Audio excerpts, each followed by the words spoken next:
Well, my father worked for Northwest Airlines for 42 years. In the 90s, they were IAM, and then they AMFA had came in, and so they became AMFA for a while. And I think they were AMFA all the way up to the end.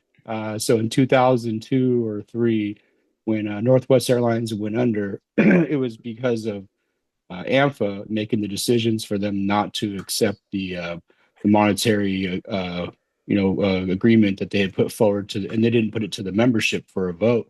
Right. And at that time, Northwest Airlines had about 1,800 scabs already trained and ready to go. So it was they really actually had no chance.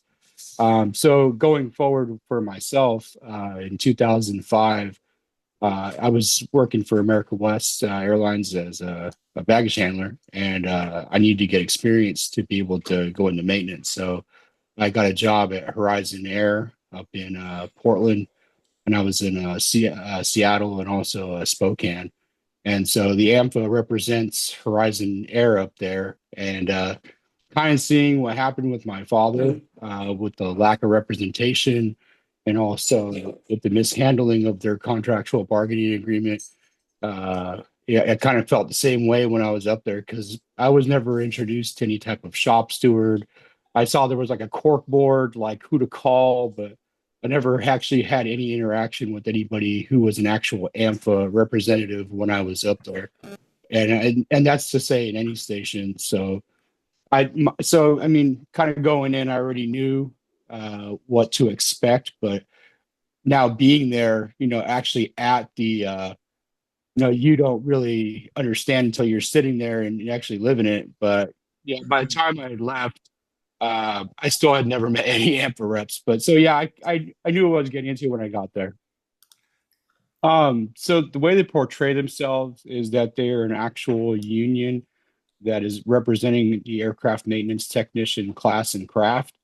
Uh, that I mean, even when my father was at Northwest Airlines, they actually represented the cabin cleaners, and so the cabin cleaners, it's a job, and obviously we promote from within, and we agree with that. But the actual cabin cleaners were able to retain their classification seniority once they got their AMP and cross over. So if they had 25 years seniority as a cabin cleaner, they could, essentially they crossed over and carried that 25 years into that classification. So I mean, like I said, I always believe that we promote from within, especially within our union. And the Hmm. current agreement that we have at American, we have. If you're part of the association, you can come and you can apply for, not even apply, you can transfer into an aircraft mechanic technician spot, Right. and you just go through the proving time, and then it is what it is. But your classification time does not carry over. So Exactly. I mean, your classification time starts over. So the way, and so even in the current contract right now for Alaska Airlines, if you look into the language, the classifications state lead janitor and janitor. So if you're trying to portray yourself as a class and craft only union, you would only have aircraft maintenance technicians in there and probably anybody related to that. I mean, possibly even stores or something. I wouldn't Right. go down that road, but I mean, whoever would be a part of aircraft maintenance. So, I mean, I know that we have some type of utility and, Hmm. the cleaners and our classifications for American, but yeah, I mean, to portray yourself and to call people and say, hey, join us. We're all brothers. We're all aircraft maintenance technicians. And we only represent aircraft mechanics. That is one, that's false already from the get go. So, I Right. mean, that's just how I feel about it. I mean, other than that, on the inside, I think that, they don't really have the numbers to, justify that and bring us all together as they've tried to portray themselves in the past. But yeah, I like I said, I only see AMFA, representatives ever only at one place, which would be the aircraft maintenance competition, and that seems to be the only place I've ever seen them. That's So, they're when it comes to them card rating American, the people that they were targeting were the unhappy people who didn't understand the contract as it was already going within the association. hmm. What I explained to people going forward when they were asking about why should we not go AMFA, and I explained to them their past, their history, everything that's happened with other airlines that have them just the representation really isn't there. I remember it's kind of they used to call them in Horizon the paper dragon Oh, because wow. like yeah, because everything was all paper filed, but you would never see a rep. So like you really never even got to hear about it. You just see like a Right. news bulletin pop up in the mail. But going forward with the guys, like the younger guys, they wouldn't understand the history of our union and different, and also the other union property with us. They didn't understand what our histories were and how we dealt with things. So you just had to take the time to explain to Mhm. them what was going on. Well, yeah, I mean, because if I could explain to them the background of AMFA, what they're trying to present themselves as, Mhm. what they actually are doing. I mean, because if you look at the workload that they've cut from, more for me, most importantly, is the work that they keep in house and they don't. They seem Right. to sacrifice all the in-house work to get, more monetary Yep. value for per hour for their member, which a younger member might think that's important, but somebody, I've been with the company only almost 20 years, and I'm looking for, job scope. I'm looking to make sure we can retain all the work that we can in house. And I'm also looking for retirement. I'm also looking for Right. medical. There's things that I mean, you can generate your own income because if you get your hourly rate that's, industry leading as we have, then from that point, you'll go ahead and you can work your overtime or whatever you need to do, field trip or pickup days or whatever it is for Absolutely. you to supplement your income. But so it's important for the younger generation to understand it's not all about the money. And then once you get past that fact and you explain to them that, in our contract, we currently do 51% of work in house. Mhm. That's a lot compared to other industries out there. Because I think right now, currently, AMFA in some places they only do 23% of work in house. I mean, you could take a satellite picture of El Salvador and you can see all the tails that are represented by AMFA. So all the AMFA represented companies for aircraft maintenance, you go ahead and look at that satellite image and you'll see those tails on the ground. That's So I absolutely mean, it is what amazing. it is. Yeah, but when it comes to show me the money, the IAM has done exactly that, given our current Yes. economic proposal that we just received an American, because we are the industry leading top paid mechanics right now in commercial carrier. So I Absolutely. mean I mean that's a fact. Number one, they'll probably get rid of that 717 heavy check that they have in Honolulu. I would probably say. I mean, given their history with any type of heavy maintenance. Right. Um, yeah, I don't know personally. Uh, Language wise, I've looked at most of their language, but I don't know how it's going to affect. I mean, we don't know if they're trying to go to our tentative agreement. Nobody's really seen that kind of language for them yet. I Right. mean, given the history of AMFA, I don't think there's going to be any strong scope that's going to protect the jobs and the futures of any of the new technicians coming in and what that's going to look like. Right.